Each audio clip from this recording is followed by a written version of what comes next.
সারি আগ দিকটা বাড়িয়েছি রে, আর ঠেলিয়া ঢুকি দিয়ে ওই আরে তোকে যে জবা বুঝি দিবি জবা বুঝি চুলায় জব বুঝতে দিয়েছি, তুমি যাও না টকাটাকে মাথাতে উপরে দিকে যাও না, খেলবো যাও না, জব বুঝতে দিয়েছি খেলবো যাও। আর জয়ের মুখ তো আছে তো, হ্যাঁ ব্যাগ দোয়া আছে, খেলবো যাও।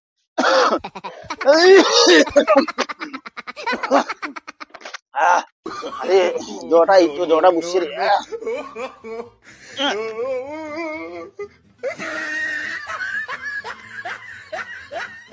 তো সময় লোকটা যাইছে জ খাইতে, কাই দেখি দাঁড়া জটা তুলে বুঝকি দিয়েছিল, পাইলো নি কাই দেখি দাঁড়া, যে একরে দেখি দাঁড়া। হায় সর্বনাশ, কে কাই এত তেজ রে, আরে তুলে উধরে মুখ দিছিস কে রে? আরে হাদা তো কাকাকে জ খাইতে কোদিন হাত তুলে একরা মুখ দিবি চাই, কাই সাঙ্গারে আরে তোর পাটা দাও রে, পাটা দাও রে।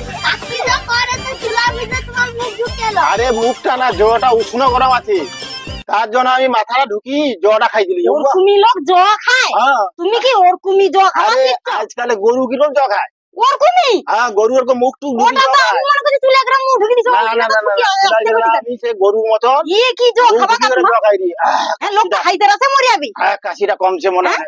কম যায়? হ্যাঁ পুরা কাশিটা কমছে, মুখটা ঢুকিয়ে দিলে একেবারে। আকারে ঢুকে দিয়ে চুলা ভিতরে? আর জিভটা যে থাইলো চুলা ঢুকিয়ে গলা দিলি। ঘন্টাটা ভালো। হ্যাঁ বাবা আমি কইতে পারবো না, তুমি কিরকমই যে জ খাও না, ওটা ঠিক আছে এখন ভালোভাবে ঠিক আছে, ভালো আছে। আর জি তাহলে আরেকবার চুলে মুখ ঢুকি দেবো। এরপরে যদি হয় আবার চুলার ভিতরে মুখ ঢুকিয়ে দিলে আগডিপ চুয়া ঢুকে যাবে। ঘর পাই